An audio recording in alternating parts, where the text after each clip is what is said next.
Ever since I first started playing Rocket League, I've wondered if you can make a Rocket League car in real life. If you haven't heard of Rocket League, it's a video game where players use cars to play soccer against each other.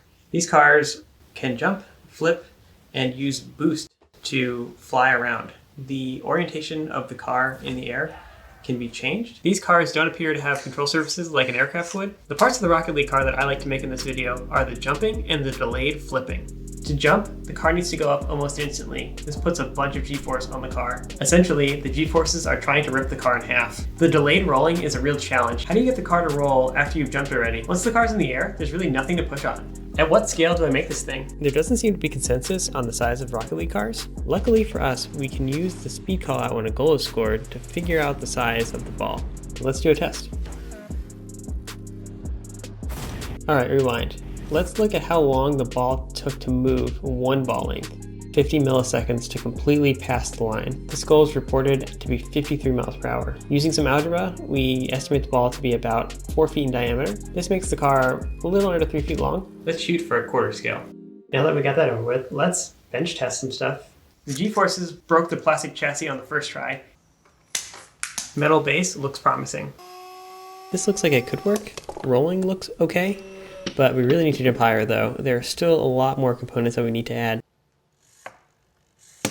Nope, this probably isn't going to work. The mechanism is wound with a DC motor with a large gear reduction. This mechanism is released with a servo. This system was way too complicated to work consistently. I was going to give up, but then I thought back to something I saw while doing research for this project. I made a classic engineering blunder. I tried to design everything, even if it really didn't benefit me. Usually it takes a lot less time and money to just buy the thing rather than make it. This product is $20 at a local vendor. I spent way more than $20 in time and material making the old prototype. I used the jumping mechanism from the jumping spider. Rest in peace. The cool thing about this module is all the forces to push the car upwards are internal to the module. This isn't trying to rip the chassis in half. I had to scale the car up a little bit to fit the jumping mechanism. Yo! We've bench tested jumping and flipping separately. Time to try them together. It flipped! I know you're asking, how the heck does this all work? The jumping mechanism is just a big cam. As the motor spins, the cam pulls the rod up. There's a point where the rod falls off the cam. When the rod falls off the cam, the rod shoots downwards, pushing the car back up. The rolling mechanism is pretty simple. Just put a bunch of weight on a very fast motor. The motor is spun up while the car's on the ground. When the car's in the air, the brakes are applied. Physics says momentum needs to be conserved. If the flywheel stops, the rest of the car needs to roll to conserve momentum. The moving and the steering are controlled by hobby servos, just doing hobby servo things. One last thing, let's cover this rat's nest. The body is thermoformed from a 3D printed mold.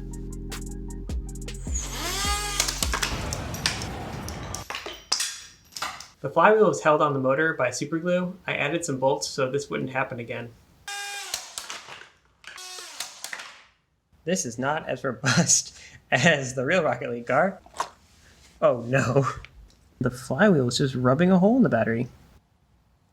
There's a crack in the foot here, and I'm not getting nearly as high as I used to be getting. The last time the car flipped, there was no body installed. I took the body off and then I tried to make it flip again. The car flips without the body installed. This car needs to go on a diet.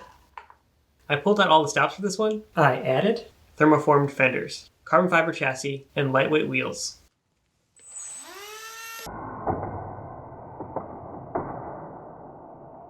Heck yes, it finally rolls with the body installed. What a relief. I made a scale goal out of pegboard. Even scaled down, the Rocket League field is huge. The goal barely fit in my garage. This car can do it all. It can dribble the ball. It can drive. Slowly, it can defend.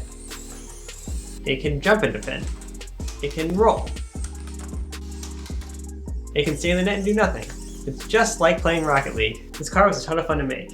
It's a great proof of concept, but this car is pretty much at the limit of working. I think with some refinement, you can make this car jump and flip in all directions, drive as fast as a Rocket League car would, and also be packaged a little bit better. All in all, this was a fun project. I had a great time making this thing. Thanks for watching.